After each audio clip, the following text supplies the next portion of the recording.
Hello people, Aquarius here, back once again. Today I'm going to do something a little bit different, and this subject is by request, and it's basically asking, are there indicators in a person's chart which might show that they would be high in empathy, meaning that they're an empath, or low in empathy, meaning that they are a narcissist or psychopath, sociopath, etc. And, firstly, just a disclaimer, of course, I'm not a psychologist or a doctor, and I wouldn't suggest to look at someone's chart and purely just off of that determine whether they are, an empath or a narcissist. However, what I am advocating is that if you gain information from a chart and use that with your experience of the person, you can definitely see patterns. And so these things which I've compiled here are just patterns which suggest high or low empathy, but they're not enough to necessarily determine, someone's complete behavior in this subject. But at any rate, I thought it would be fun to go through these indicators which I've compiled for you in this chart for low or high empathy, some in the middle which could go either way. And after that, we'll look at 10 different charts for people who either have very high or very low empathy, and hopefully use some of these indicators there. I know it's common in sun sign astrology that a lot of people will be like, my ex was like a Cancer or something, so therefore he was an asshole, so therefore all Cancers are psychopaths. And I'm here to tell you that it's not that simple. We can't judge someone just by their sun sign. Really it's a whole bunch of things that we can see in a chart. So if you're still at that level, please come here and I will enlighten you. Okay, so at any rate, firstly, let's look at these planetary glyphs which I put at the top of this chart. So there's 2 for low empathy, 2 for high empathy, and then 2 that are kind of in the middle. The 2 for low empathy are Mars and the Sun. So right away you can kind of notice a pattern. So these are the 2 planets of masculinity and of individuality. And those are themes which you'll see where if a chart is very high in themes that are very masculine or very individualistic, that's where you'll get the low empathy. Likewise, the 2 planets that suggest high empathy are the Moon and Venus. So these are the more feminine planets in astrology, and they're also the most empathic or empathetic. And so what that means is if those planets are strong in a chart, it'll suggest a person, of either having lower or high empathy, and then vice versa if these planets are very weak. So let's say Mars and the Sun are very weak. They're in detriment, like the Sun is in Aquarius and Mars is in Libra or something. So they're both in detriment. And we've got the Moon and Venus exalted. That would clearly suggest a person with high empathy. And then vice versa. If the Moon and Venus are, in detriment or fall, and Sun and Mars are very strong, that would suggest a person who's more focused on themselves, less focused on others. And it's not necessarily that men are evil necessarily, or it's not to glorify, femininity.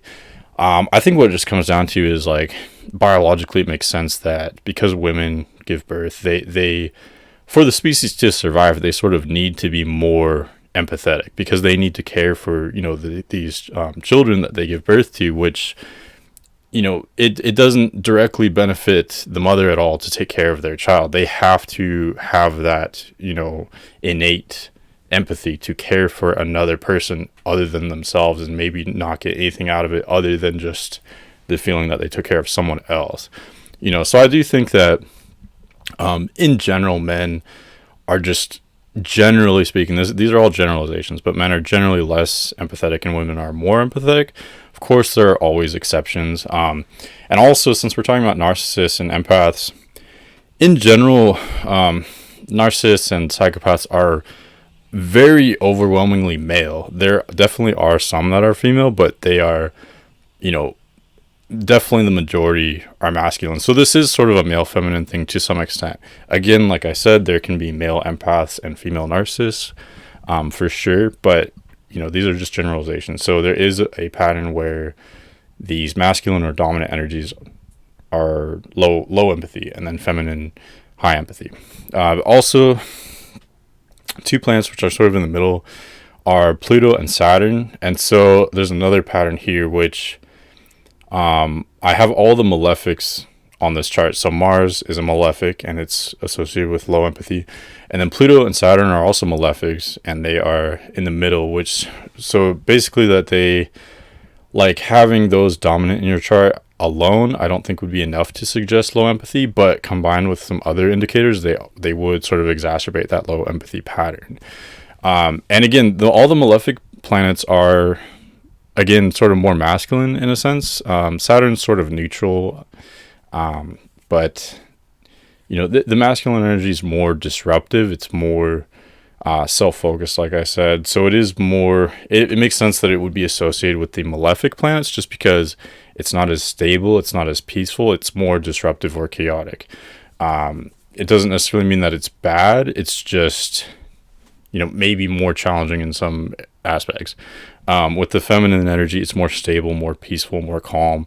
And so when we're talking about low empathy versus high empathy, it would definitely be associated with high empathy. Okay, so let's get into these indicators. So the first one I have for narcissism or low empathy is fire element. So what I mean by that is an overwhelming dominance of fire in the chart. If someone just has Aries sun, that's not enough to suggest that they are low in empathy or that they're a narcissist at all whatsoever. What I'm talking about is either they have like sun, moon, and rising all in fire signs, or maybe they've got like 5 planets in fire, or they've got like a stellium in fire. That's kind of what I'm talking about here. That's definitely suggesting of a focus on the self and not so much on others.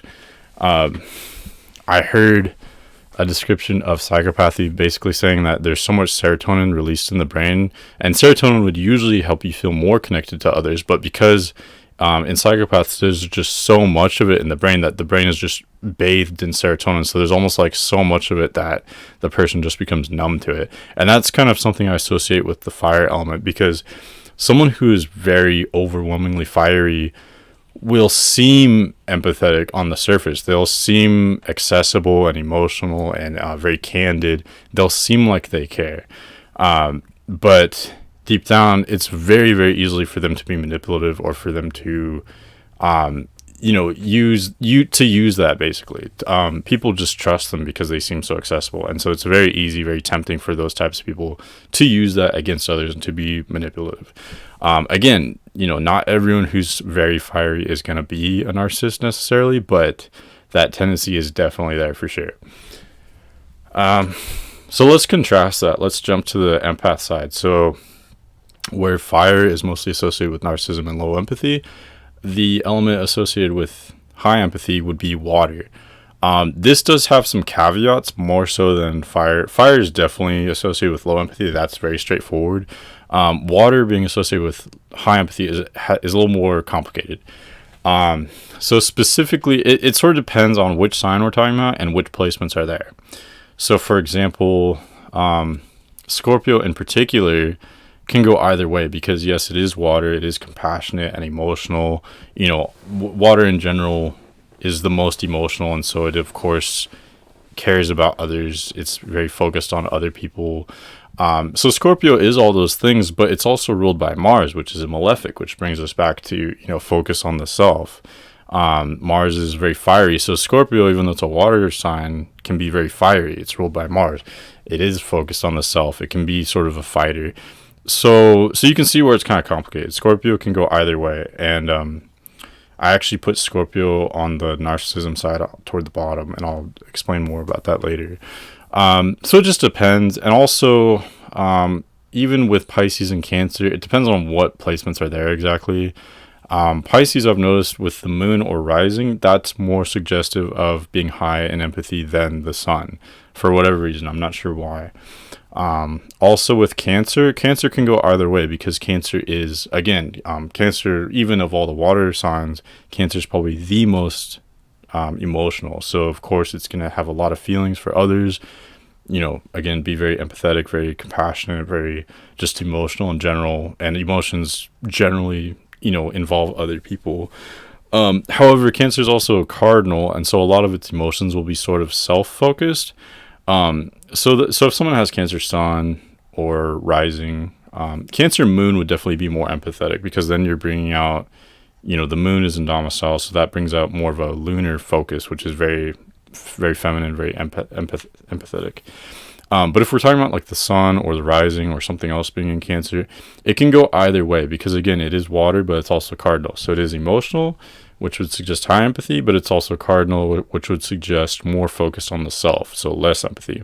So, for example, let's say someone's chart is super, super fiery, like all the planets are in fire signs, and they've got a Cancer rising. They're probably going to be very emotional, but they're going to be very self-involved. Like they'll have a lot of emotions which are mostly just about themselves. They're not going to be so much considered about others. So that would be more of a low empathy thing. But let's say someone's got Cancer rising and they've got a bunch of planets in water signs, then they'd be very, very emotional, very compassionate, very sensitive. Then that would be a very high empathy thing. So I did put water under your high empathy, but it is a little bit complicated. Again, the focus, what I mean by that is if someone's chart is just very watery in general, where they've got like 5 planets in water or something like that, to me, that's indicative of high empathy. So that's why I put it there. Next on the list, going back to the narcissist side, I put Saturn, Mars, or Pluto conjunct the Ascendant or the Sun. So these are the 3 malefics, basically, which I touched on earlier. They're the 3 more masculine planets, and they're also the 3 most disruptive planets. And I'm not trying to be sexist, but like I said, I think it is the job of the masculine energy to be the disruptor or the initiator, to disturb the status quo in order to make change. And that can be a good thing or it can be a bad thing. It totally depends. But at any rate, having those planets conjunct the Ascendant or the Sun, again, they're more disruptive, they're more masculine, they're more self-focused, they're more interested in self-preservation. Saturn in particular is just can be very cold. Literally, these planets are cold, but also metaphorically, Saturn can be cold or harsh. Mars is very self-interested. Mars and Pluto are very interested in self-preservation in general. So having those conjunct the Ascendant or the Sun sort of molds those energies into the identity of the person as a whole, and so it makes them take on those characteristics. So they will be very cold or harsh or self-interested. If they have Mars conjunct the Ascendant or the Sun, they will enjoy a fight, which sort of suggests low empathy. Again, it kind of depends. I mean, you could enjoy a fight if it's for the right reasons and still be empathetic, but that's kind of a slippery slope. In general, someone who enjoys fighting, I think it would be safe to say, is going to be low empathy. Same with Pluto. Pluto is intense and secretive. It's, like I said, it's interested in its own self-preservation. It's very personal. It's because it's so internal that it, by its nature, sort of has to be very personal or self-focused. So again, having that energy characterize your whole personality, it's probably going to mean you're leaning a little bit toward the low empathy side. And I just want to say, in general, I don't want to demonize people who have low empathy. I think it's just part of nature, I think, at this point. But so yeah, just want to mention that. I'm not trying to demonize anyone. And I'm also not trying to glorify the people that have high empathy, because high empathy can sometimes be just as detrimental or challenging or problematic as low empathy. Yeah, and I'll probably talk more about that later. Okay, but flipping to the other side. So likewise, having Venus or the Moon conjunct the Ascendant or the Sun. Again, like I said, these are the 2 most feminine planets. They're the most focused on others, and so having those conjunct the Ascendant or Sun, same principle here. They will characterize the whole person's personality. So the whole person will be more feminine, or even if they're a guy, they'll at least just be focused on other people's emotions. They'll be more sentimental or more nurturing. So not strictly just to females, but the person in general will be more just feminine in the sense that they'll be more sensitive of other people's emotions, more high in empathy. Also, planets near the Ascendant in general will be more focused on the self. Ascendant has to do with our self, our identity. There's nothing wrong with that, but having all your planets clustered around there, you'll just be more self-involved. It means that your themes that you came to explore in this life mostly have to do with yourself. Just learning about yourself. That's the purpose of your life to some extent. So of course, being more self-involved implies low empathy. Likewise, having planets clustered near the DC or the descendant on the other side of your chart, you'll just naturally be more focused on other people. You'll naturally just be literally empathetic. So you'll just totally absorb other people's emotions or thoughts, just be more aware of other people's, what's going on in other people's heads than in your own head to some extent. Because again, the descendant has to do with other people other than ourselves. So having planets near there, especially personal planets, will just make your focus be on others in general. Also, flipping back to narcissism, having Venus in detriment, or to some extent having the moon in detriment as well, or in fall, suggests low empathy for reasons which you probably understand at this point. Venus is more feminine, more empathetic, generally speaking. Venus can be a little bit devious, but in general, it's more empathetic. And having that in detriment, especially in Scorpio, Venus in Scorpio in particular is more controlling and just generally low empathy. I haven't noticed that as much in Virgo. Venus is in fall in Virgo, but I also haven't known a lot of people personally who have Venus in Virgo, so I can't really say. But I've noticed Venus in Scorpio in particular is indicative of low empathy. And again, just because you have Venus in Scorpio doesn't mean you're a narcissist, but that is one indicator. Likewise, having Mars in a weak place is not always a bad thing. Mars is kind of an asshole in a way. It's like, it's the fighting side of us. So it's necessary. It's necessary to have to fight when you need to, or to be competitive when it's appropriate. But at the same time, having a really strong Mars, you know, Mars is an asshole. Like I said, it's a warrior, it's a soldier, it's someone who just enjoys fighting just for sport. So having that in detriment or just debilitated or weak in general in your chart isn't necessarily a bad thing. It could make you high in empathy, which, depending on the position, could actually be positive, just in the sense where, you know, you are more compassionate or more empathetic. Because again, Mars is focused on the self. So if that's debilitated, that focus on the self just won't be as strong. You'll be, you know, by default more focused on others. Also, I've noticed a pattern where if all your planets are direct in your chart, you will be more linear, more forward thinking, but also more, I think, just less compassionate, just because you're more rigid or just more expecting everything to flow as it should. So everything just needs to flow just normally, if that makes sense. And so there's less room for deviation. There's less room for like things that are unpredictable, like, I don't know, other people's emotions, for example. There's just less room for irregularity in general, and so there's less room for focusing on the emotions of others.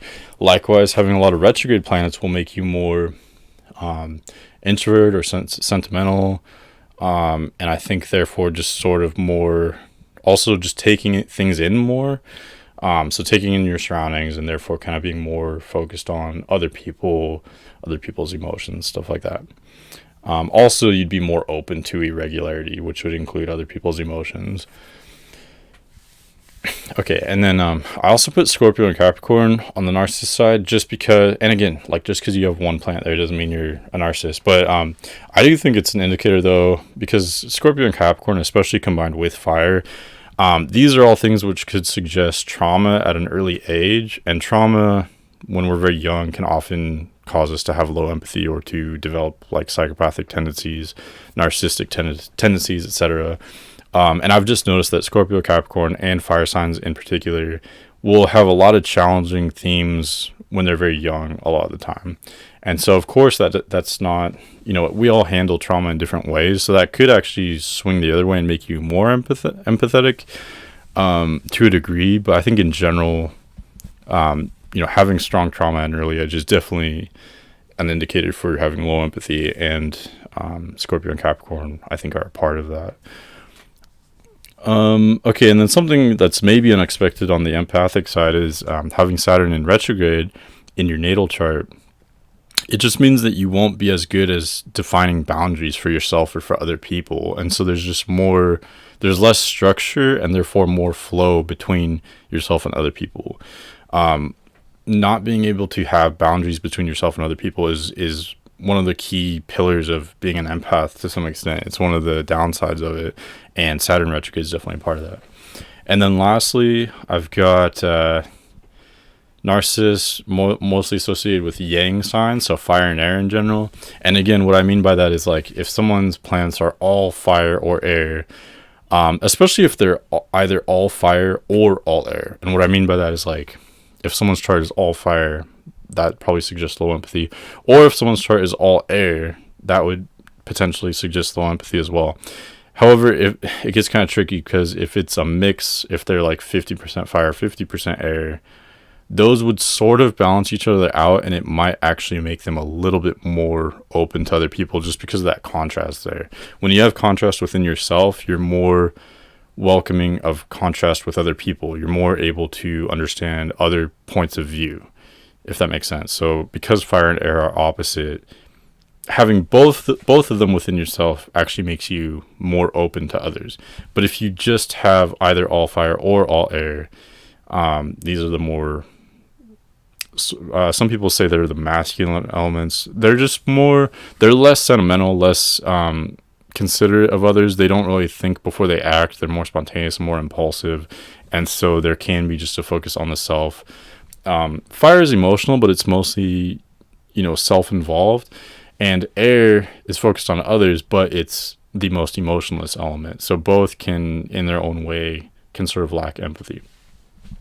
Likewise, the yin elements of earth and water are associated with high empathy just because they're more sentimental, more emotional, more sensitive. They're more nurturing. Like if you think about the elements, earth and water are nurturing. They're what you need to grow things, so they're just more sentimental in general, more compassionate, I guess. They observe more, so they're more taking in their surroundings, more taking in stimuli outside of themselves, such as other people's emotions, for example. And they have been called the more feminine elements. They're more passive in nature, whereas fire and air are more dominant, I guess. Okay, and then in the middle, I've got, so these things I've noticed in people who are very high in empathy, but also people who are very low in empathy. 12th house in particular, first of all, it's kind of a double-edged sword. So on the narcissist side, I did put planets near the ascendant on that list, and the 12th house, if you have planets in the 12th house, they by definition will be close to the ascendant, and so therefore more self-involved. But it kind of depends on what's going on in the rest of the chart. People with a lot of planets or a lot of focus in the 12th house could be some of the most giving and compassionate people, but they can also be there's some like serial killers or politicians who I've noticed to be extra uncaring of people who happen to have a lot of 12th house focus. And I think part of it is just there's a theme here where 12th house is sort of an outcasted house in a way. So like a person with a lot of 12th house planets will feel sort of misunderstood or feel like an outcast, and that in itself could either make a person have less empathy or more empathy. Someone who's an outcast might be more considerate of others since they know what it feels like to be an outcast. They'll want to make others feel welcome. They'll be more considerate in general. But it could also go the other way where someone's an outcast, so they start to develop a complex where they like hate a lot of people, or they have anger, or they are jealous, or they want to get revenge against people who have wronged them, stuff like that. So it could go either way. And this is something I'll touch on later, where things in the chart which suggest someone is sort of an outcast or exiled or misunderstood, it could go either way. It could make them very high in empathy or very low in empathy. Next on the list is the air element in general. So I touched on this before, but air is very focused on other people, other people's thoughts, other people's emotions. Air signs are notorious for gossiping about other people. So that could be empathic just because they're focused on others. They focus on others before themselves in a way. That sounds kind of like being high in empathy. But at the same time, air is the least emotional element. They are emotional, but it's in a very sort of obscure way. They're definitely the least compared to the other three elements. And so that would suggest low empathy. So they are focused on other people, but they're also unemotional. So therefore, it can kind of go either way. And that's one of those things where, again, like if someone has a lot of the things on the right here, which suggest high empathy, and they're very airy, the air will just kind of reinforce those things. But it could do the exact opposite if someone has a lot of things from the left side and they're very airy as well. Okay, and then the next two are kind of opposite. So if someone has a lot of planets in domicile, meaning all their planets are either in domicile or exalted, where, you know, you've got like Sun in Leo, Moon in Cancer, Mercury in Gemini or Virgo, etc. Venus in Taurus or Pisces, it's exalted. If people have a lot of planets that are in domicile or exalted, they'll feel very popular. They'll be accepted. Things will just flow very easily for them, generally speaking. Like they just, it's like there's just less friction between them and the world and them and other people. Like things just flow easily for them. They're just readily accepted, readily understood. And again, that can either make them more empathetic or less empathetic. On the narcissist side, it could make them spoiled, where they're just, you know, they just soak in all the attention. They just think that they're so cool, they're better than everyone else. That could be very low empathy, very narcissist. On the other side, they can experience how good and how kind people are and really see the good in people, and they can go to the empathic side. So just as being an outcast could make you swing very strong in either direction, being very popular or very understood can do the same thing. It can make you very empathic or very like low in empathy or narcissistic. Next thing is planets in detriment or fall. Same thing. People with a lot of planets in detriment, things will be harder, more challenging for them. They'll feel more misunderstood. They just won't feel like people are as welcoming to them because they either don't understand them or don't like them. They're just unpopular in general. And this gets kind of tricky because sometimes in our culture, it can almost be cool to be unpopular in a way. And so there could be kind of a reverse effect where they have so much in detriment. They're so weird and edgy that they are actually cool. And it depends. And again, either way, someone who's an outcast and misunderstood and has more challenges, they can use that to become more empathetic, where, you know, they don't want anyone else to suffer like they have, or it can swing the other direction where they, again, like I said, kind of like 12th house, where they can they can channel that misery into like hate and jealousy and rage and stuff like that and have low empathy. So either way, it's just something to look out for because, like I said, it could exacerbate other patterns which are already in the chart.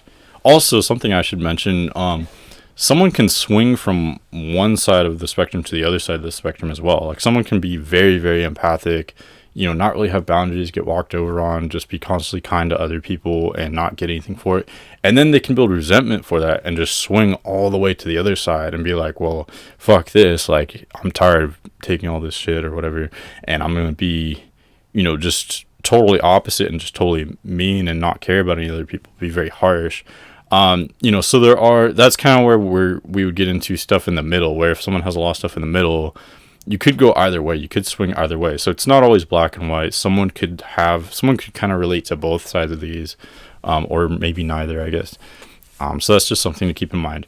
Okay, next is having Cancer or Scorpio rising. I kind of touched on this earlier when I was talking about the water element.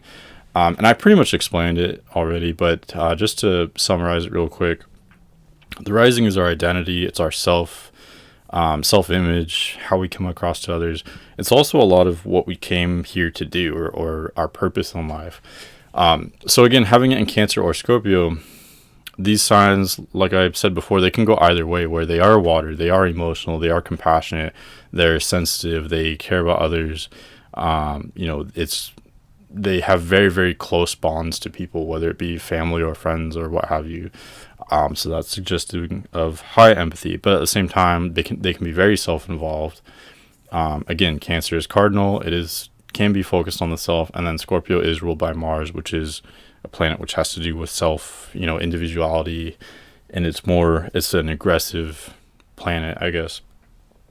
So again, it could go either way, and again, depending on what else a person has in their chart, it could just exacerbate patterns that are already there.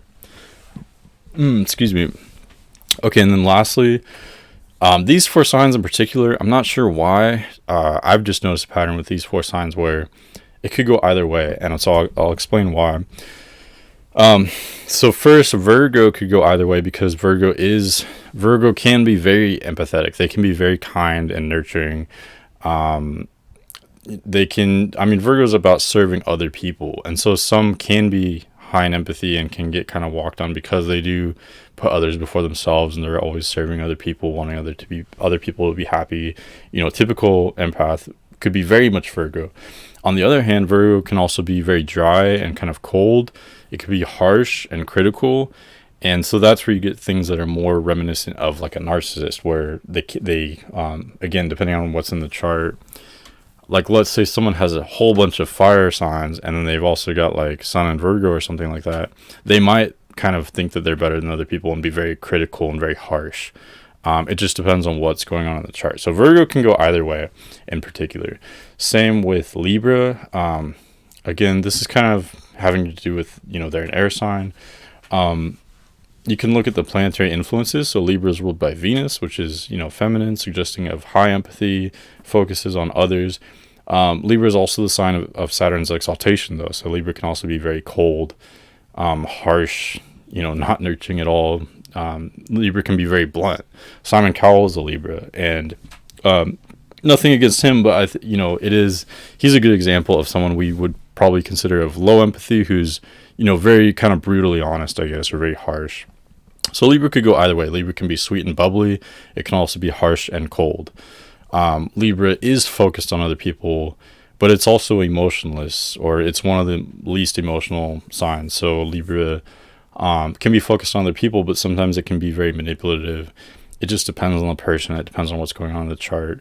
Also, Libra is the sign of the sun's fall. So anyone with Libra sun, it's potentially the most difficult placement. And again, like I said before, that can swing a person either way. They might feel like an outcast. It might be hard for them to know who they are or to have a sense of identity or self-worth.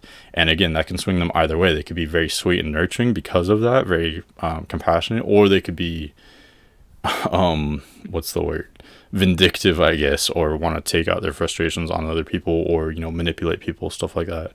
Also, Libra in particular, they can be excellent manipulators, and I think a lot of people miss that because they're sort of aloof, and they are very observant and sort of very detached. That's another theme which I forgot to mention. I'm surprised I haven't mentioned that yet. If someone's very detached, that can sort of lean them towards low empathy as well. So some signs that we would normally think of being high empathy, like Libra or Pisces, those signs are also very detached, so that could actually swing them toward the narcissist side. Same with 12th house. 12th house can be very focused on others, but it can also be extremely detached, and so that could lean toward low empathy. So anyway, that touches on Pisces. I'm not sure why. I've just noticed a lot of Pisces suns can be very sweet, very nurturing, very focused on other people. A lot of them can be very narcissistic, and I'm not even sure exactly why. I know Pisces is the sign which is leading up to Aries. It's like alluding to Aries or turning into what Aries will become. And so it is sort of, it's the precursor to Aries, which is all about self. So in a way, Pisces is sort of orienting that way toward the self, I guess. I'm not totally sure. But I have just noticed that pattern where Pisces, depending on what other influences are there, can go either way. It is watery, it is very emotional and very compassionate, very focused on others. It can feel, I've said before that Pisces is the most emotional sign and the least emotional sign. It can feel so much that it's overwhelming, but it can also be more detached than even any of the air signs or any of the other signs in general. Also, Pisces men in particular, because Pisces is a very sentimental and a very intuitive sign and very observant and sensitive, these are all traits which we do not typically associate with men or masculinity in our society.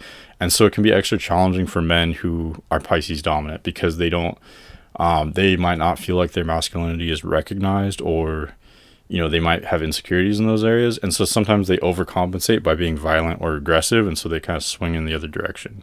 That's also, so Pisces can go either way. Leo too. I know everyone, just making sure my mouse is still awake.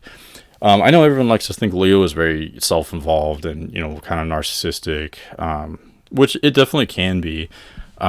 Leo's ruled by the sun. The sun is all about our ego and individuality, stuff like that. Leo's a very fiery sign. So yeah, it definitely can be involved. It definitely can be manipulative or, want attention from everyone and put themselves before the people for sure. And it might even be one of the most narcissistic signs. But at the same time, there is a side of Leo which people miss, where Leo can sometimes feel like they have to be energetic and bubbly, like they almost feel obligated to be a cheerleader or a counselor. Like they have to always be happy all the time. Like almost like they're the sun. Like the sun can we could view the sun as being selfish and like hogging all the attention, but we can also see the sun as very generous and giving us all of its energy and light, all the time, very consistently. So that's a little abstract, but if you think about people being Leo, they might feel like they're expected to be like that. Like they have to be on every day, all the time. Like they have to be energetic and bubbly and always, uplifting the mood and stuff like that. So it can go either way. They can be very selfish, and want attention from others, but they can also shower others in attention. It can go either way with the sun. They can be so like hot that they're fiery and they burn things up, burn people up or offend people, but they could also be very warm and giving, with their light and energy, again, kind of alluding to the sun. Okay, so that's pretty much what I have. Those are my indicators. Those are just things that I notice.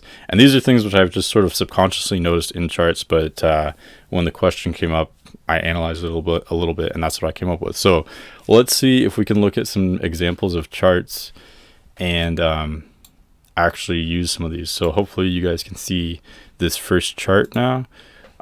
This chart is for Ted Bundy, actually. So this is a good... it's a common example used in astrology. And just in general, just to let you know, first I'm going to look through several charts of low empathy people, then I'll do one that's kind of in the middle, and then I'll do several for highly empathetic people. Okay, so first we got Ted Bundy. I actually hadn't seen this chart before today, but I looked at it and I thought it was a really great example of there's definitely some clear indicators in this chart for low empathy. And just in case you don't know, I'm sure everyone knows who Ted Bundy is, but he was a famous serial killer. I think he was said to be very charming and to use that to kill young women or something like that. I actually don't know a lot about him, but just looking at his chart. So first, just in general, if I was doing the chart reading, you could see that not all of them, but most of his planets, all the personal ones, are clustered toward the bottom.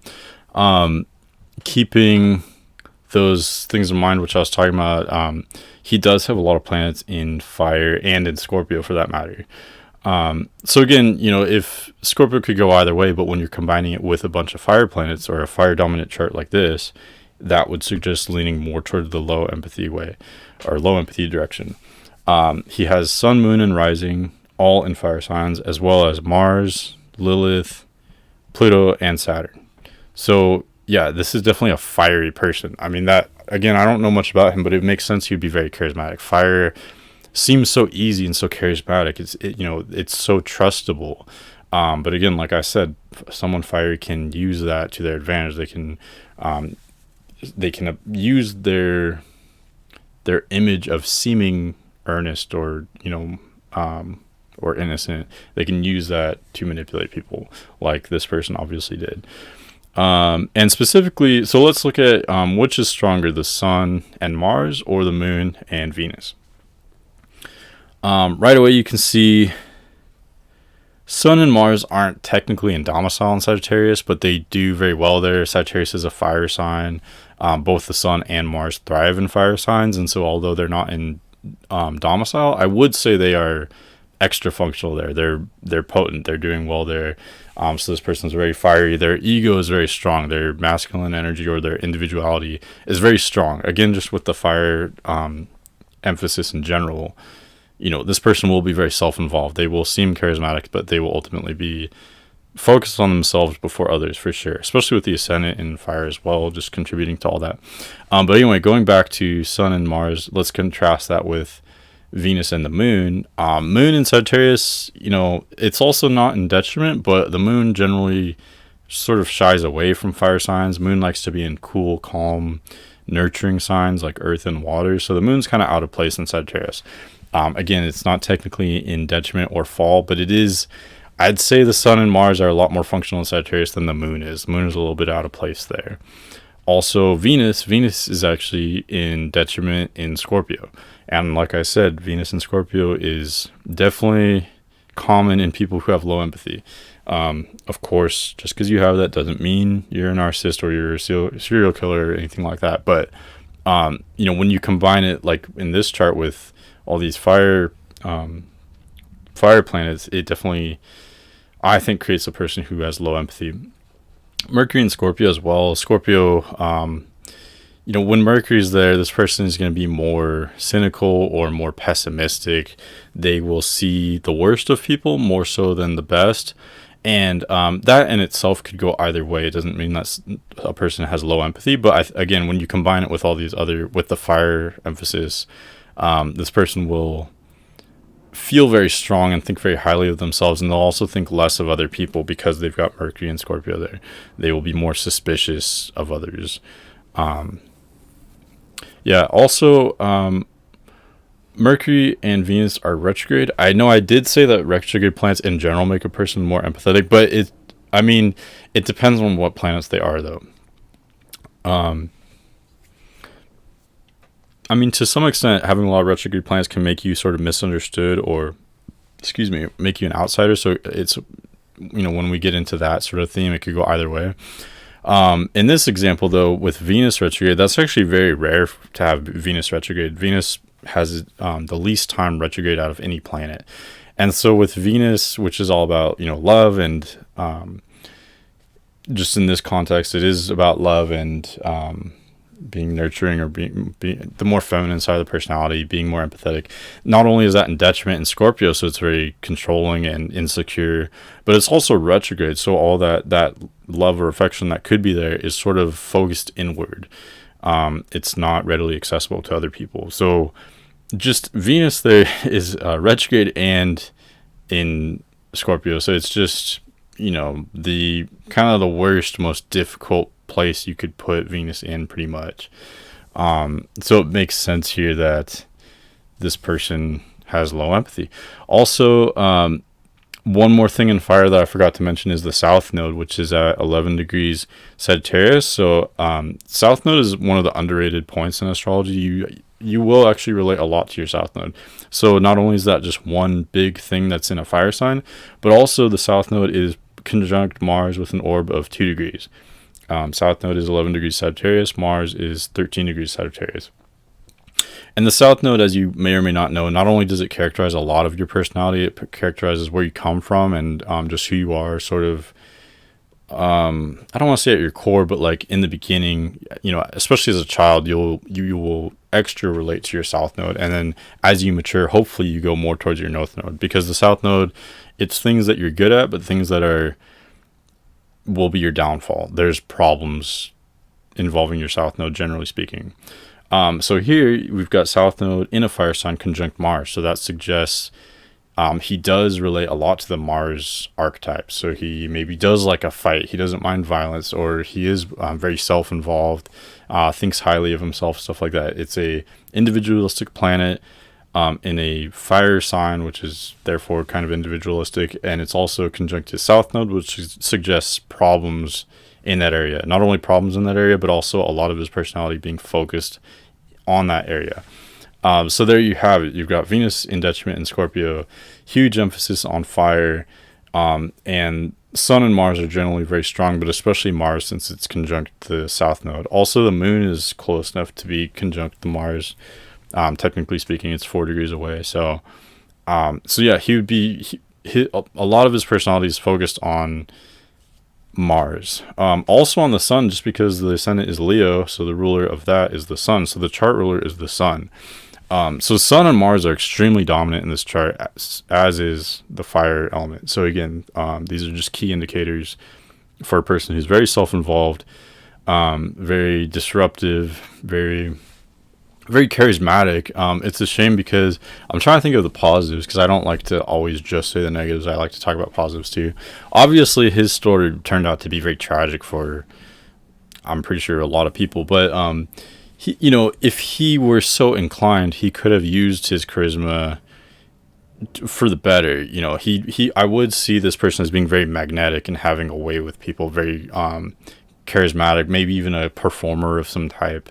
So it's a shame that this person just had such low empathy that they enjoyed killing people. But in another world, maybe they could, I don't want to get too graphic for YouTube, but maybe in another world he could have been a performer or something, I don't know, or a leader maybe, just because he had so much confidence. Fire is so confident. Okay, anyway, I think I said enough. Oh, one more thing. The IC in general, I didn't put this on the chart that I showed you, but the IC, which is, so it's right here, it's the bottom of the chart, opposite the MC, or in other words, opposite the midheaven. The IC stands for our childhood, and again, like I said, childhood trauma is an indicator for having low empathy or for being a narcissist. And so I do think that having that in Scorpio or Capricorn or the fire signs could indicate trauma at an early age, which could therefore also indicate maybe having low empathy. And having IC and fire signs in general, or having a very fiery chart, in terms of an early childhood, it would suggest just a lot of things happening to a person at an early age. So maybe a lot of good things, but also a lot of bad things. They would just start life very abruptly, very quickly, lots of things happening. So they could have a lot of really great stuff happening at an early age, could be a very quick learner and be talking to adults and stuff like that, but they could also get into huge problems. They could be physically hurt or abused, stuff like that. So fire is not necessarily just a bad thing to have in terms of early childhood, but to me, it definitely is an indicator of abuse or intense trauma.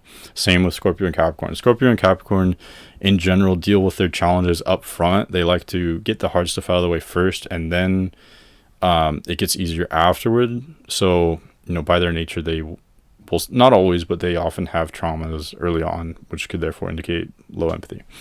Okay, anyway, moving on to the next chart. So this is just a person, sort of anecdotal, a person who I guess a friend of a friend, let's just say. I don't have the birth time, but so we can't say for sure. The birth time would change a lot, but we do have the planets. And so here you've got Sun and Pisces. So Pisces, like I said, it could go either way. However, it's conjunct, the Sun in Pisces is conjunct Saturn. And so this person will be kind of cold and strict and very harsh. They because of Saturn, did I include that in, yeah, Saturn conjunct the Sun, I actually put on the narcissist side. So that is an indicator for, someone just being strict and cold and harsh. Maybe not thinking necessarily highly of themselves, but just treating others in a very kind of brash way or very cold way. So you've got that going on. Also, although the Sun is in Pisces, there's really not a lot of other water. There's Saturn in Pisces conjunct the Sun, and then there's Pluto there. But this person really isn't very watery. They wouldn't be like a typical Pisces. They've got Mercury and Venus in Aquarius, and then Mars in Aries, and Moon in Leo. So there's more of a yang focus. Again, touching on that bullet point. They've also got Jupiter in Sagittarius. So 3 planets in fire, so more planets in fire than any other element, so more of a fire dom if anything, and then that combined with Mercury and Venus in Aquarius, this person's definitely yang, so they're not sentimental, they're not nurturing so much, they're more brash, more abrupt, more just blunt, maybe less considerate of other people's feelings. So this is something where it's not your typical Pisces. And looking at these things, we can do the test where we combine Sun and Mars and compare that to Venus and the Moon. So for instance, Mars is in domicile in Aries, so that would be a person who is definitely not afraid of confrontation. They might even start fights to some extent with Mars and Aries there. It's the warrior energy. It's not only, like I said, not only good at defending itself, but it could also be on the offensive side at times. That combined with Saturn conjunct the Sun, you can kind of imagine where this person's not afraid of a fight. They might even start fights to some extent, and also they're very cold and blunt. Also with Mercury and Venus in Aquarius, that's more blunt energy, more just kind of cold. Mercury and Venus in Aquarius, they can be kind of passive, but they can also be very emotionless. And so when you're combining that with the Saturn influence and Mars in domicile, again, it's just adding to a person who is not so considerate of other people's feelings, very blunt, very just in your face, doesn't care what you feel. It doesn't care what other people will think or feel. It doesn't care about if you think something's right or not. They're just doing whatever they kind of want, I guess. So very self-involved in general. Also, moon is in Leo, and it's not a terrible sign for the moon, but it is fire, so it is more, fire is more masculine. And like I said, moon is not as comfortable in, it doesn't do as well in the fire signs. It does better in earth and water. And Leo is ruled by the sun. So the moon itself is ruled by the sun. So of course that puts it at a lower place. So, and then the sun isn't in domicile in Pisces, but it's also not in detriment. It's not the best place, but yeah. And then looking at Venus in Aquarius, Venus is very out of place in Aquarius. It's not in detriment technically, but it's just cold. It's not very personal. Venus isn't. If Venus represents your heart, someone with Venus in Aquarius isn't super. They don't feel a lot there. It's just kind of empty in a way, especially combining it with these other factors in this chart. So as a whole, I kind of got sidetracked there, but you can see the moon and Venus as a whole are very much in a worse position than the sun and Mars. Sun is ruling over the moon, and Mars is in domicile, where Venus is kind of exiled in a way in Aquarius, and then moon is sort of out of place in Leo and ruled over by the sun. So you can see very clearly, this is actually a female person, but you can see that if we're breaking it down into yin and yang, or masculine versus feminine, this will be a more masculine type of personality, meaning that, they are more self-focused, they are more abrupt, they are more, they're not nurturing, or they're not as peaceful or stable. They're more chaotic, or less nurturing, less focused on other people's feelings. Okay, and yeah, that pretty much sums that up. Let's look at the next chart. So this is actually person in history. I'm not going to give you a history lesson, but this is Mao Zedong, who was in charge. I'm actually reading a book on him right now, so this is probably going to be more interesting to me than you. But real quick, he was in charge of China when he started the communist regime, and he was basically responsible for the deaths of like 40 plus million people.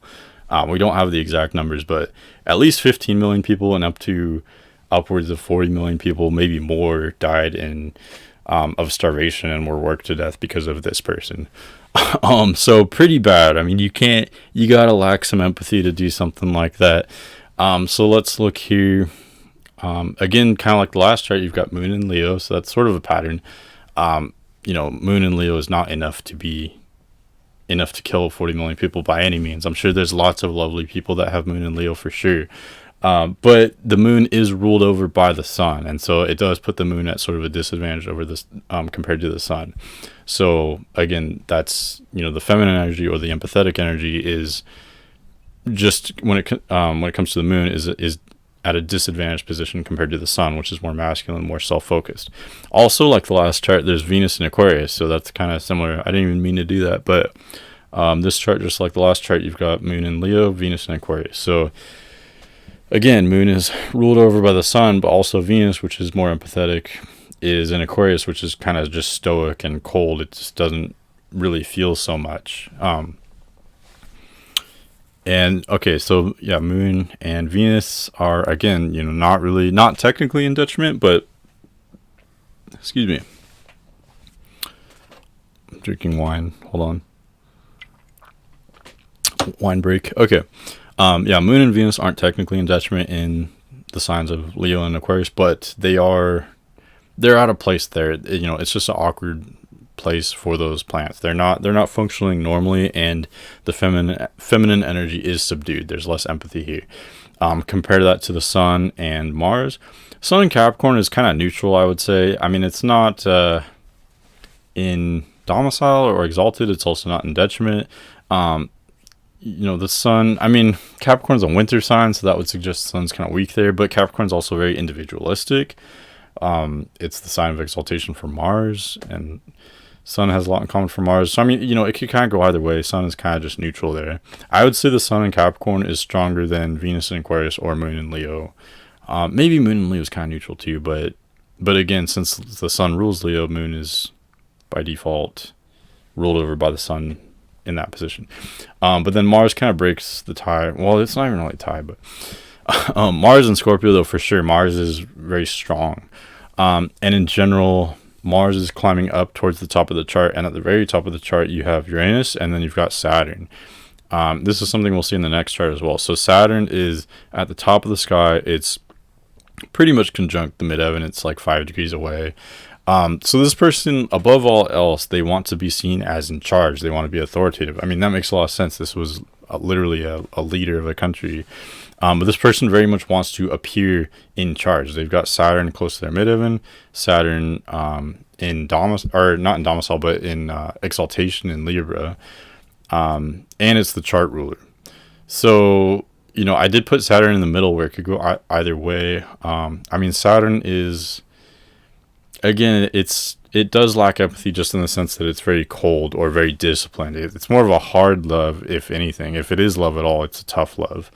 But Saturn doesn't care so much about feelings or love. It cares more about, it wants to be in charge. It wants things that are strict. It wants discipline and structure, above all else. And so this person's very, very Saturn ruled. Saturn even rules over Venus in Aquarius. So all the feminine energy is totally pushed aside compared to the masculine energy, but specifically Saturn above all else. So this person would be very cold, very ruthless to that extent. I don't think they would be necessarily vindictive or want to fight people. I think they would just be very cold and calculating and just not really care about the well-being of others.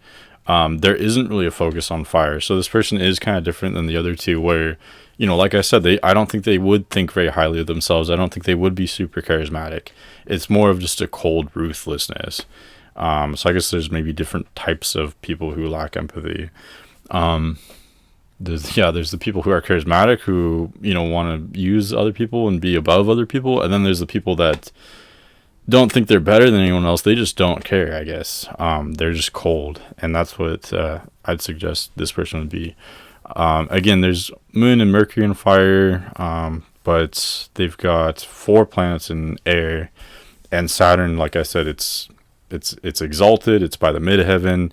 And it's ruling over the ascendant and ruling over the sun. So it's just a very, very Saturn dominant chart here.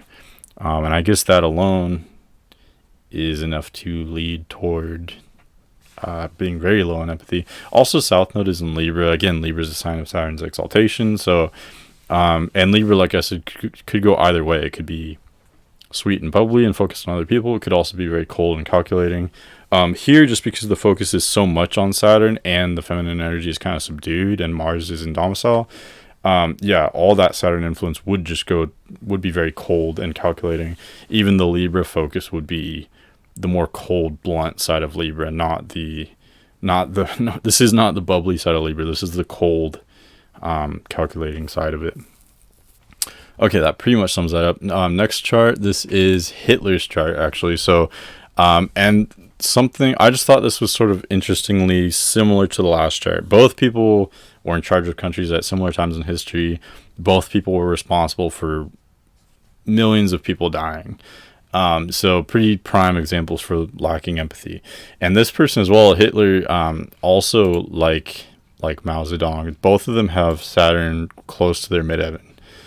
So Saturn is at the top of the sky, most visible. So they do want to be in charge. They do either get a thrill or just feel like they need to be in charge at all times. They would naturally fill the role of being a leader. They want to be authoritative. They want to administer structure and discipline, etc. Here also the ascendant is Libra, which is, like I said, the sign of Saturn's exaltation. So when you combine that with Saturn being in such a high place, it does add kind of more to a Saturn focus. But I want to be fair. He actually doesn't have as many indicators for low empathy in this chart as some of these other charts. So let me explain. So I have to be fair. Libra rising is ruled by Venus, technically speaking.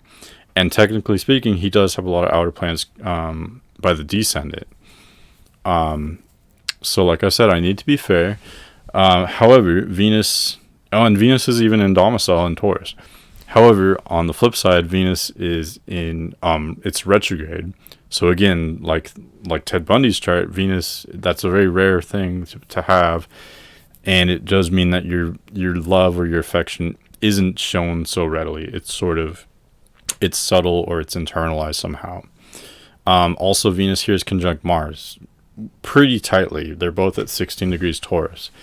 And like I said, Venus does sort of have the upper hand. It's in domicile in Taurus. But Mars is conjunct it. So Mars does sort of color Venus. They color each other. They're married or they're coupled there. This inevitably creates a person who is very sexual or has very strong desires in general.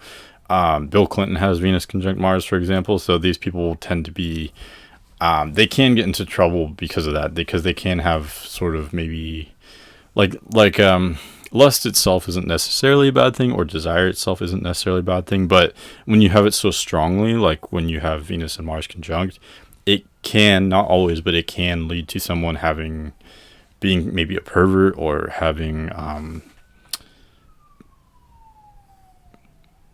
there's always sirens going here, but it can lead to a person having desires which are colorful, I guess, having maybe even sadistic. Again, if it gets out of hand, you can have Venus conjunct Mars and be a nice person, but you will be sexual in some way. And like I said, when that gets out of hand, it could lead to a lack of empathy, just because you're putting your desire so strong that it comes before others. So you might desire a person even if they don't desire you. It can get kind of rapey a little bit. And again, I don't want to demonize people who have that. You could have that and be nice, but when compared to other things, it can lead to lacking empathy. They're also kind of close to Lilith. I wouldn't say conjunct, but Venus and Mars are at 16 degrees Taurus. Lilith is at 23 degrees Taurus. So they're close. He's also got Sun in Taurus, so huge focus in Taurus in general. Taurus could go either way too. I mean, Taurus is nurturing, it's earth, it's technically feminine, but it's also fixed, so it could be very stubborn and sort of kind of brutal just in how stubborn it is, I guess. So it could go either way. He does have, his chart does seem, it could go either way in some aspects. He's got the Saturn thing. He wants to be in charge. He gets off on being in charge. He's got Venus and Mars conjunct. So he's, so he's, very much in controlled by his desires. Mars is in detriment. Venus is in domicile. They're conjunct. Also, Moon is in detriment in Capricorn, and Jupiter's in fall. So I think although the chart ruler is Venus and it is in domicile, he does have Mars, Jupiter, and Moon all in either detriment or fall. Let me just make sure I didn't miss any. Yeah, I think that's it. So I think overall, this would be a person who's kind of an outcast. And I'm going to say that I think this person could have gone either way. I think Hitler, I'm not an expert about him, but I heard that he used to be an artist and his paintings weren't accepted or something. So then he became this twisted person after that. And some people have wondered, like, what if his artwork was appreciated? Maybe he wouldn't have, been this genocidal leader that he became. This chart to me seems really interesting in that light, because I do think this chart could go either way. Like I said, this person does kind of get off on being in control and being a leader, but there's an emphasis on Taurus, which is more passive, more, like I said, it can be very stubborn, but it's more passive than it is, picking fights with others, or, it could be ruthless in how stubborn it is, but it's more peaceful than anything.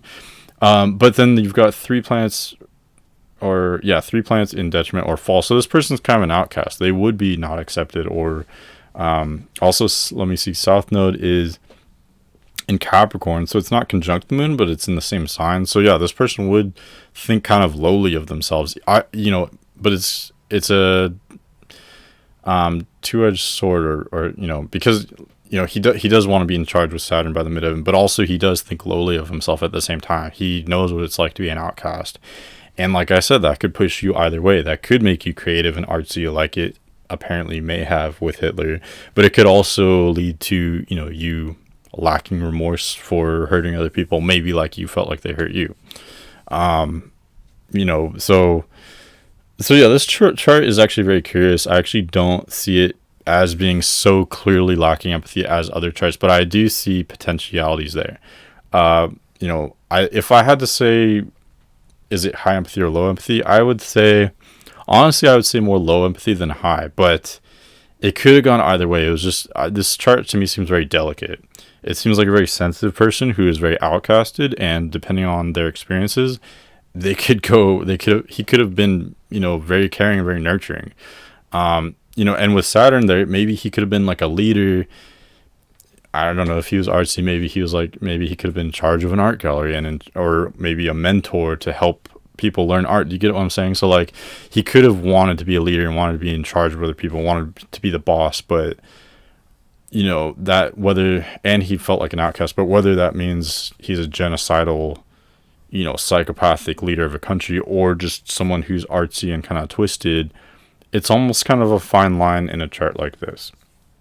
And with the Libra emphasis too, that's a great, sign. That's almost the perfect sign to wrap up this whole chart, just because, like I said, it can be very bubbly and, focus on other people, very warm and nurturing, artsy, I guess, or creative, but it could also be cold and ruthless and brutal and just totally lacking empathy. So yeah, it's kind of the perfect thing to have his ascendant in Libra.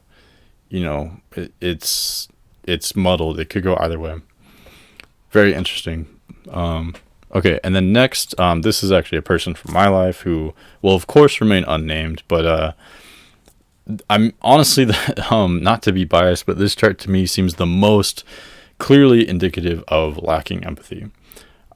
So if you've been paying attention, you'll already be able to see why. This person has Mars, Ascendant, Midheaven, Moon, Sun, Mercury, and Jupiter all in fire signs. So huge fire emphasis. This is possibly the most fiery person I've read a chart for. If you know someone whose chart is even more fiery than this, I'd love to read it. But this person is obviously extremely fiery. So by now you probably know what the fire element is about, but just in case you don't, again, very self-involved, very, very charismatic, very easily trusted by other people. But it's very tempting for a fiery person to use that to their advantage and to be manipulative. It's just so easy for them. They are very much a social butterfly, and I knew this person, so I can say that, yeah, all those things were very true. Very much a social butterfly. He could get on with any person. He could become best friends with any person, any walk of life, doesn't matter. He could get on their good side and be best buddies with them like in an instant. Incredible charisma there. Crazy. Anyway, I'll try to be more unbiased though. So yeah, that's expected with a fire person for sure. But it seems so easy when you first come across an energy like that strong fiery energy. It just seems so easy. It's like, wow, this person, we're getting to know each other so quick. It's just so, everything's so easy and fast with them. But fire in its nature is fast and easy at first. It's more challenging in the long run. Fire is very unstable. If you think of the fire element, like, yeah, it does catch on really quickly. It does burn, but then it quickly gets out of hand and turns into this huge mess. It can be really beautiful or provide heat at first, but then too much of a good thing gets pretty crazy. So that's what happens when you have too much fire, or, a really strong focus on fire. Also, fire is the most masculine element. It's the most self-involved. So yeah, you can see pretty clearly how lacking empathy would be very much at play here. Let's do our thing where we compare the moon and Venus versus the sun and Mars. Let's start with the sun. Sun is in Sagittarius. Again, like I said before, we've had a couple Sagittariuses now. Again, sun in Sagittarius, it's not technically in domicile, but it's a fire sign. Sun likes fire. Sun is fire pretty much. So yeah, it is very strong in the fire signs. For sure. Okay, so sun is very strong in fire. So again, very fiery person, charismatic, individualistic. These are things sort of reminiscent of Sagittarius. Let's combine that with Mars. Mars is in Leo. Again, Mars is technically not in domicile, but Mars is very fiery as well. It likes the fire signs. Any fire sign, Mars will do well there. So Mars is very strong in Leo. So this person would, again, not be afraid of a fight. They might even instigate fights at times. Fire instigates all kinds of things. It's all about starting things. So whether that's starting friendships or alliances or starting fights, It doesn't care. It's all about just starting things in general. So with Mars and Leo, yeah, I'd say check. Sun and Mars are very strong. They're both in fire. Let's look at Moon and Venus.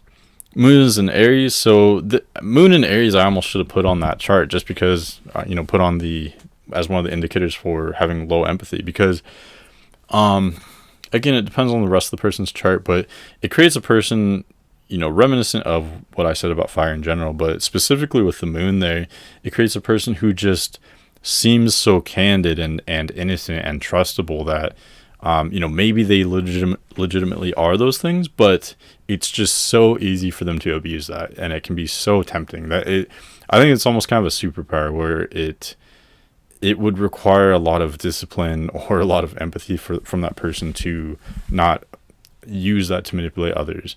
Also, Aries is the most self-involved sign, so having the moon there, the feelings will be mostly self-focused. And what else? And then Aries is just a very turbulent, fiery sign, and so it's just very out of place for the moon. The moon is not being its normal self there. It's not being compassionate and emotional and sensitive or nurturing. Yeah, this person clearly lacks empathy already. But also with the moon so high in the sky, it's by the midheaven, and so everything I just said would be on full display. So this person would be very magnetic, very attractive to people, very easily trusted and given. People would want to confide in this person. They'd want to trust this person very easily, I guess. And this person could get very far on that, and they could get very far being disingenuine, but being manipulative, I guess, or dishonest. Okay, so yeah, Aries is ruled by Mars, so Mars is ruling over the moon sign. So so far we've got Sun and Moon Sun and Mars very strong. Mars is ruling over the moon. Moon is sort of out of place. Venus as well is in a sign ruled by Mars. Venus is in Scorpio, and I said that's an indicator for having low empathy. Venus is in Detriment in Scorpio, and it's in a sign ruled by Mars. So yeah, pretty clearly you can see the masculine energy or the individualistic energy is so much stronger than the feminine or empathetic energy here. Venus and the moon just can't hold a candle in this chart to the Sun and Mars. Mars is literally ruling over Venus and the moon.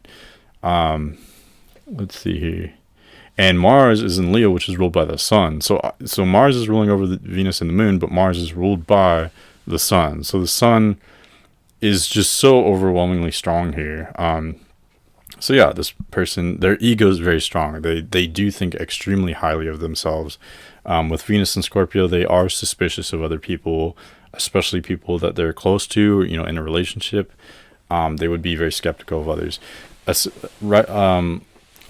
The Ascendant is also in Leo, so Ascendant is ruled by the Sun. So the Sun is extremely powerful in this chart. So, this person is just so fiery. They're so ruled by Mars and the Sun. What else? Jupiter's in domicile, Mercury's in detriment, Venus is in detriment.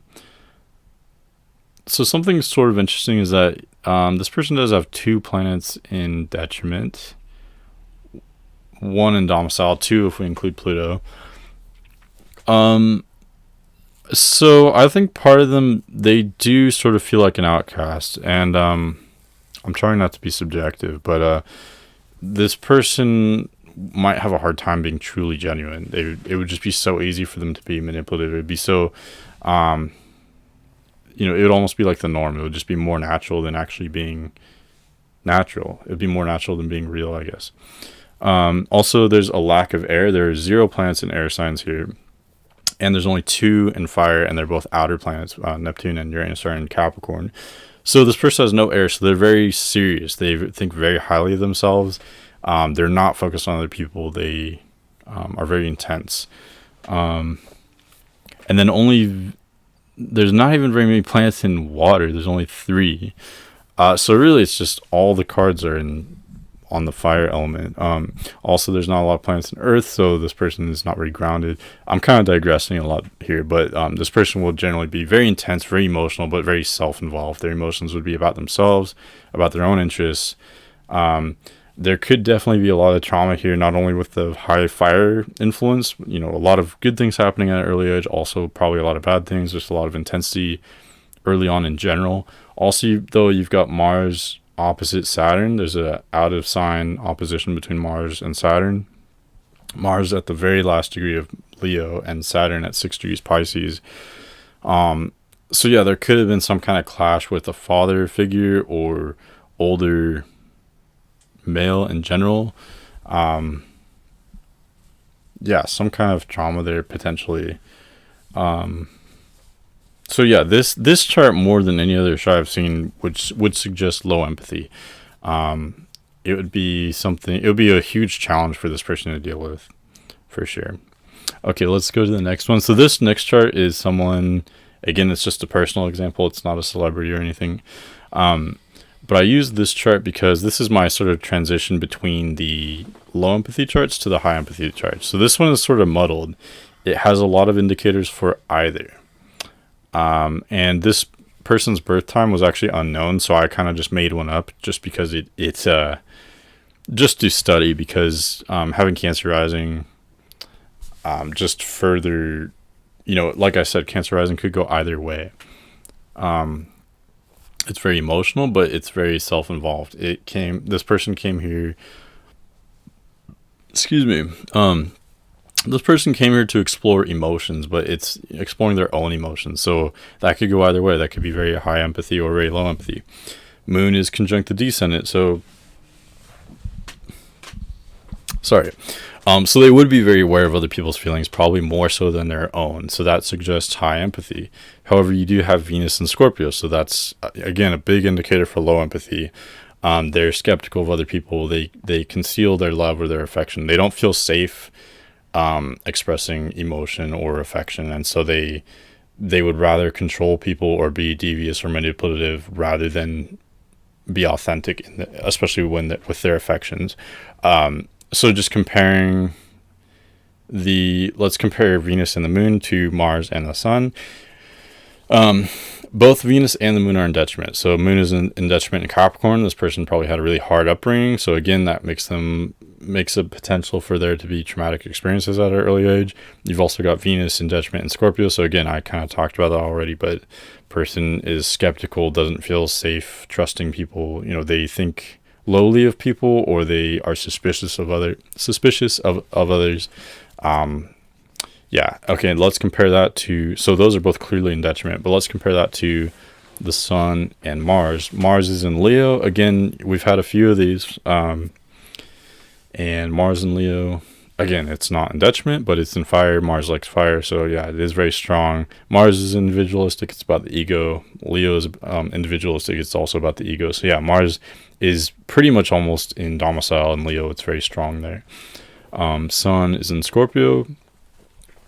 Scorpio is kind of neutral for the Sun, I would say. It is about individuality. It is kind of a fighter sign. It can be very aggressive, and that sort of relates to the Sun, but at the same time, it is a water sign. It's the middle of fall, so the Sun isn't at its strongest there. So Sun is neutral, Mars is strong, and then you've got Venus and Moon very weak. So that does put the masculine energy in favor over the feminine energy.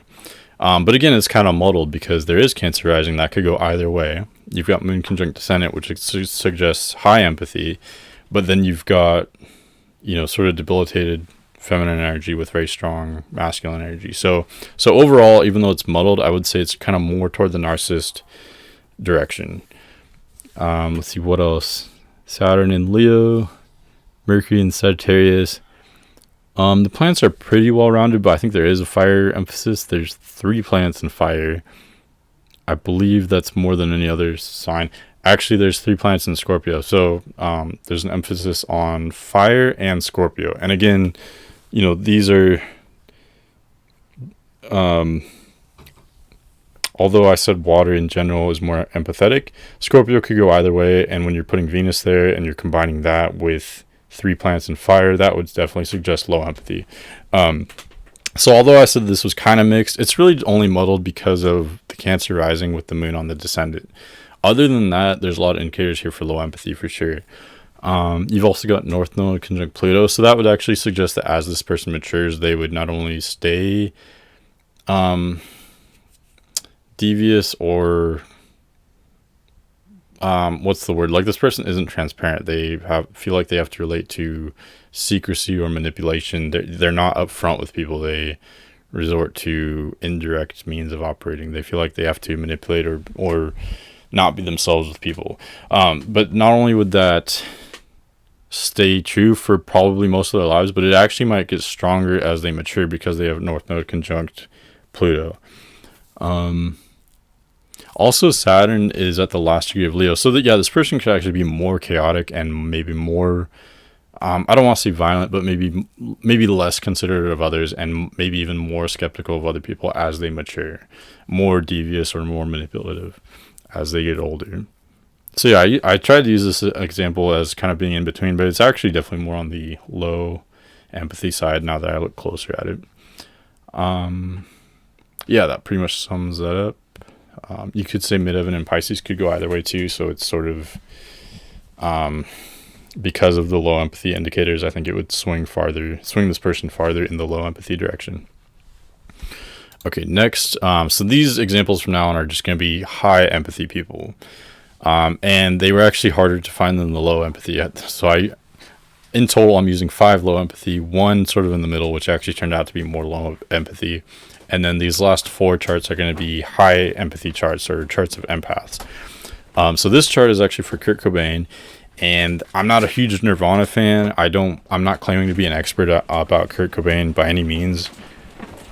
I just know I've seen interviews with him, and he just strikes me as a person who seems sentimental and seems like he could be highly empathic. And looking at his chart, to me, yes, this definitely seems like a person who is very high in empathy. Enough so that I figured I'd use his chart. So right away, he does have all his planets clustered by the descendant. Again, I say all, I don't mean all of them, but all his personal planets, except for Mars, are by the descendant. So Sun, Mercury, Venus, Saturn, and Lilith are all very close to the descendant. That would suggest the focus is on other people, putting other people before yourself, or just having a focus on others more so than yourself. Also, all those except Lilith are in Pisces. So Sun, Mercury, Venus, Descendant, and Saturn are all in Pisces. And so, like I said, Pisces could go either way, but because it's positioned here by the Descendant, I think that would strengthen the more nurturing or more empathetic qualities of Pisces, and this person would be very focused on others for sure. Also, the 6th house is sort of an outcast house, and having Sun and Mercury there, again, this person would think of others before themselves, and they know what it's like to be an outcast, and so I think that would actually, in this example, make them more compassionate. They do have Mars and Scorpio, so let's compare, or he does. I'm being maybe overly objective, but let's compare Mars and the Sun to Venus and the Moon. So he does have Mars and Scorpio, so he wouldn't be afraid of confrontation. Mars and Scorpio is more defensive than offensive. I think having Venus and Scorpio would be a lot more indicative of having low empathy than Mars and Scorpio. Mars and Scorpio is strong, but it's not offensive. It could be aggressive when combined with things in the chart, but with this chart, it doesn't strike me as aggressive. It strikes me as someone who knows how to defend themselves. So, if you picked a fight with this person, he would defend himself very readily and not be afraid of that confrontation. But, in this chart, yes, Mars is relatively strong for sure. I wouldn't say that necessarily pushes him in my mind towards the less empathy direction though, just because of what we're combining this chart with. Also, other masculine energy, Sun is in Pisces. Again, I said Pisces could swing either way, especially for men. I think, let's see. Yeah, Sun could go either way. Sun is in 6th house though, so it had just set. So it's in a very sort of debilitated position, I would say. Not only being in Pisces, which is sort of neutral, but also having just set, it's more weakened, or the ego isn't super strong. Comparing that to Venus and the Moon, Venus is exalted in Pisces, and then the moon is in domicile in Cancer. So clearly here, I mean, yes, Mars is in domicile, but so is the moon, and Venus is actually exalted. So here I'd say, even though this is a man, we all have, whether we're male or female, we all have masculine or feminine qualities, or dominant or submissive qualities, outgoing or introverted qualities. Like if you look at this is kind of a tangent, but bear with me. So if you look at the yin yang symbol, the symbol for Taoism, there's the black in the white, and then there's the white in the black. So that could, you can look at that as like day or night, or male or female. This is just one example of a person who's very high on empathy, but a male, which can definitely happen. So anyway, at any rate, yeah, here you can see the masculine energy in general is not as strong as the feminine energy, just meaning, and that doesn't necessarily mean that a person's going to be effeminate necessarily. It just means that this person does strike me as being very, very empathic. Also, there's a huge focus on yin in general. So you've got 1, 2, 3, 4, 5, 6, 7, 8 planets in water. So that's actually a super, super watery chart. I actually didn't even notice that. And then Pluto, Uranus, and rising in Virgo. So almost everything is in yin energies, is in water or earth. So again, that would make a person more introverted, introspective, more sentimental, more considerate of others, more observant. They would think before they'd act, etc. This person would be very, very emotional, which makes a lot of sense when we think about who this person is. It makes sense that this person would have musical ability with all that water. They'd be so compassionate and so passionate and emotional. But that does suggest very high empathy. I mean, there's actually no planets whatsoever in fire or air, now that I'm seeing. Yes, there's midheaven in Gemini, but no planets whatsoever in fire or air. So again, this is a huge indicator to me for this chart is definitely of a very empathetic person. Also, Virgo, like I said, could go either way. The rising is in Virgo, so there is a lot of focus there. That would make this person intellectual, attentive to detail. But in terms of high empathy or low empathy, like I said, it could go either way. Virgo could be harsh and cold and critical, but it could also be sentimental and giving and it could be serving to others. And so in this example, because there's so much overwhelming water here, and because the moon is in domicile and Venus is exalted, it's clear Virgo here would just strengthen the nurturing side, the empathetic side. This person would be very much considerate of others. So this is very, very much an empath. Even with Mars in Scorpio, and there's actually South Node in Scorpio. They're not conjunct, they're 8 degrees away. So this person could be maybe subjected to violence, or maybe he even has been slightly violent in the past, but I think it would only be in a defensive manner with that Scorpio influence. So I do want to be fair. I do think there could be some violence here, but it's not offensive whatsoever. There's no fire in this person, so he's not instigating with other people. This chart seems turbulent with the Scorpio there, but peaceful in the sense that there's so much Virgo and Pisces. This is a very creative person, an intellectual, extremely emotional, extremely soulful, extremely I don't want to project on his chart, but very empathetic for sure. Also, Jupiter's exalted. Jupiter's exalted in Cancer, and Moon is in domicile there, and they're both at the top of the chart. They're both in the 10th house of career, so it makes a lot of sense that this person would have a huge magnetism with crowds.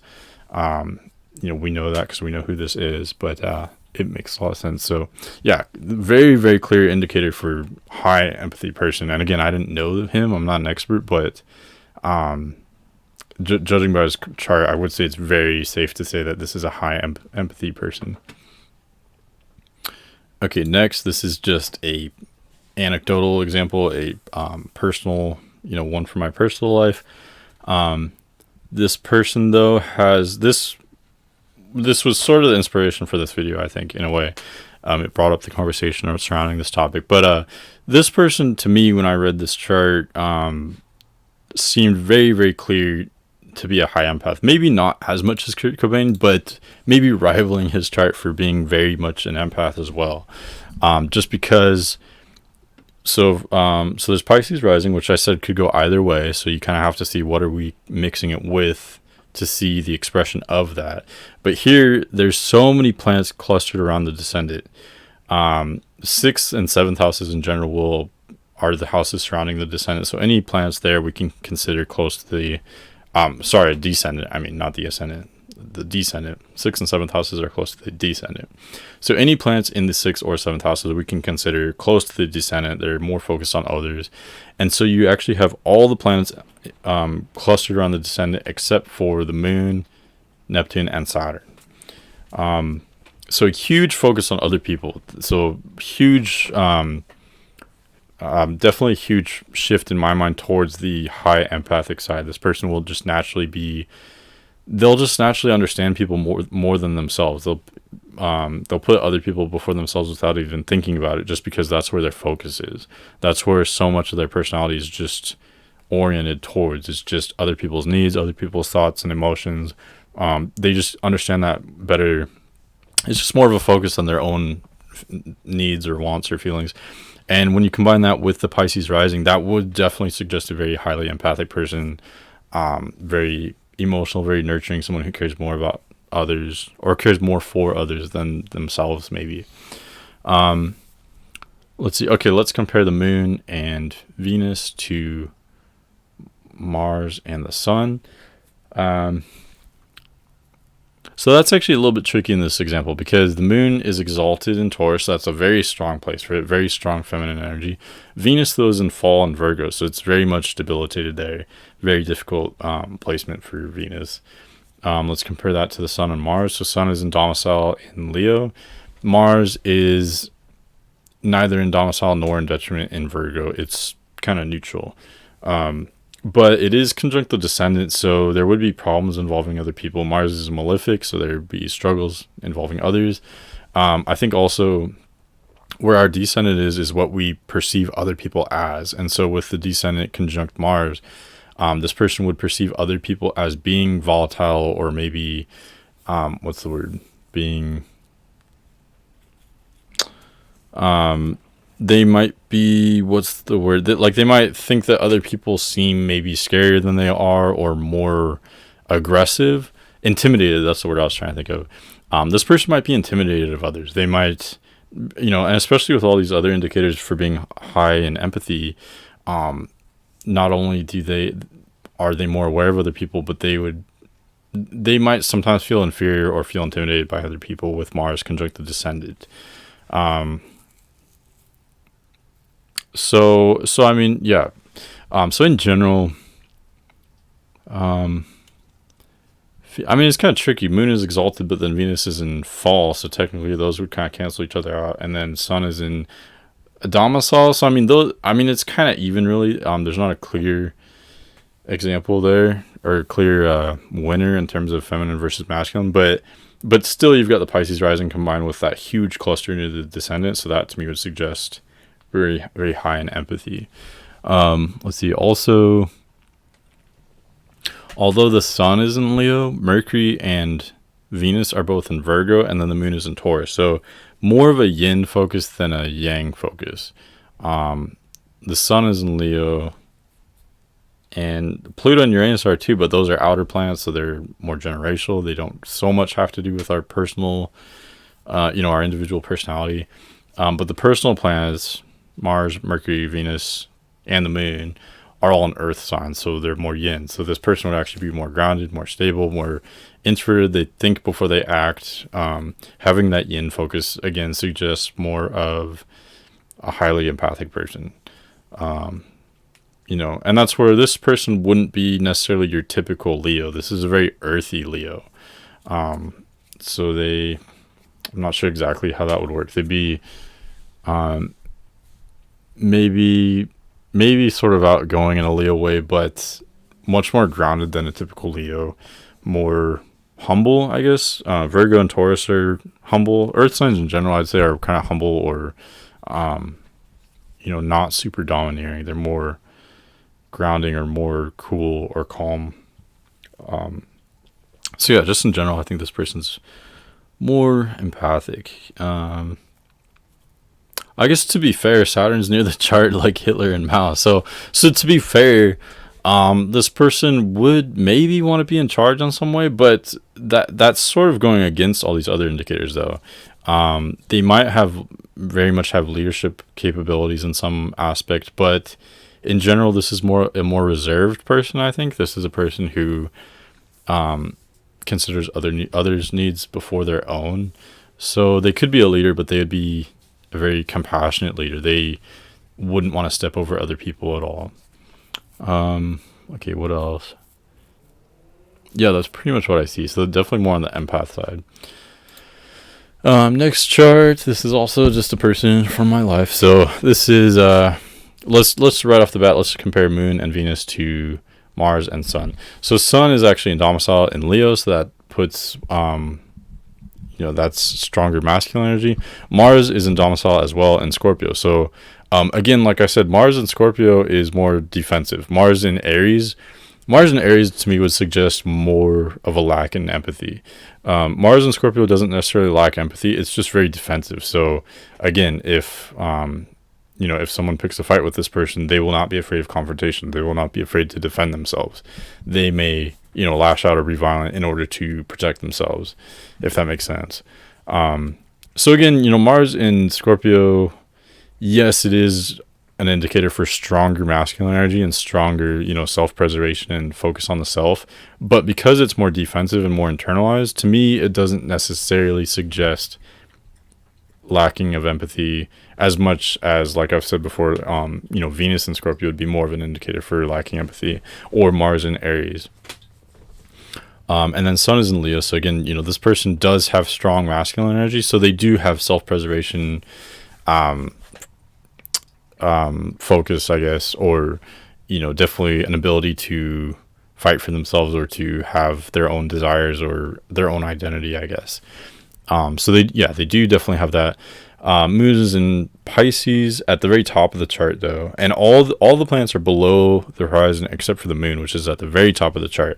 And Moon does well in Pisces. It's not technically in domicile, but it is in a water sign, so I think it is a very strong sign for the Moon, even though technically it's not in domicile.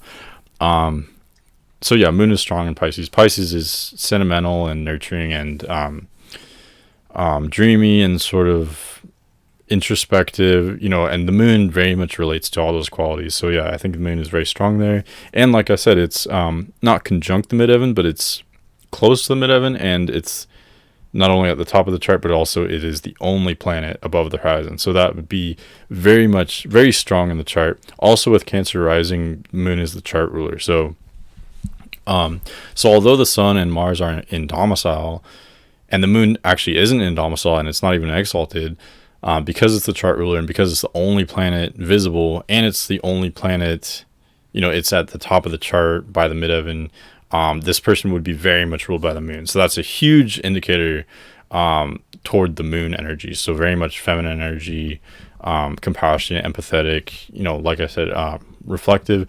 This person, like the narcissist chart I showed before, Moon is high, so but the expression is very different in this chart compared to that one. So in this chart, there isn't such a huge fire influence or fire dominance. The emotions would be kind of on full display, like in public settings or stuff like that. So there is that commonality between this chart and the other one. This chart and what is it? This one? Yeah, this chart. Both of them do have the Moon in a very high place. So both of them do have a way with people, are very expressive with their emotions, and maybe can't hide their emotions very well, or they could have almost a charisma with people because they have a more nurturing or sensitive side of themselves, which is either very apparent to other people or at least seems apparent to other people. So that would make both of these people easily trusted by others. So astrology is interesting because even with two very different people, you can see things that they actually could have in common. But yeah, so in general, yeah, the Moon is very strong here. And then if we look at Venus, Venus does okay in Cancer. I mean, again, it's not in Detriment and it's not in domicile either. But because it's conjunct the rising, that again, that's a huge thing in favor of the feminine energy, because like I said, when a planet is conjunct the sun or the ascendant, it's sort of the person embodies the energies of that planet. So so it's interesting that even though the sun and Mars are in domicile and Venus and the moon aren't, I would say the feminine energy is still way stronger, just because the moon is visible, the moon's at the top of the chart, the moon's in Pisces, which it does pretty well in. Venus is in Cancer, which it does pretty well in, but it's conjunct the ascendant, so it's it's not the chart ruler like the moon, but it's conjunct the ascendant, so this person would very much take on the qualities of Venus and of the moon. So this would be a very feminine personality. Like I said, they do have strong masculine energy as well. They do have the self-preservation. They can fight for themselves or defend themselves, even if they had to resort to violence, or maybe very aggressive acts done with the intention or with the purpose of defense. They could do those things. They could their personality could seem very masculine in those aspects, but overall the moon and Venus to me are so I keep forgetting words. They're so dominant in this chart that the feminine energy is way stronger, in my opinion. Okay, what else? That's the main thing. I don't think there's a huge emphasis on any particular element. You've got Sun and Mercury and Leo. No other planets in fire though, other than Uranus and Neptune, but those are kind of outer planets, so they're not super strong. There's more of a water influence than anything, in my opinion, because you've got ascendant and midheaven in water. Moon, like I said, is so visible, only visible planet, and it's in water. Venus is conjunct the ascendant, it's in water. So to me, there's more of a water focus than anything. There is a mixture of water and fire and a little bit of air with Saturn and Pluto there. No earth planets, but overall, to me, there's more of a yin influence than a yang influence. There's more of a focus on water than anything else, I would say, even though the Sun and Mercury are in Leo. So again, that would suggest more intuitive, reflective, more observant, more taking in the surroundings, more focused on other people's emotions. So I'd say high empathy. I would say this is a high empathy person, just to summarize. Let's see. Yeah, and it's very interesting because even Saturn is exalted in Libra. And then Mars and the Sun are in domicile. But if there's some kind of ranking scale, I would say, even though these planets like the Moon and Venus aren't in domicile, having them positioned in such a way as this, it does make them extremely powerful anyway. It almost doesn't even matter that they're not in domicile, just because, they still do pretty good in those signs, and they're in such strong positions here, so they end up ruling the whole chart anyway, in my opinion.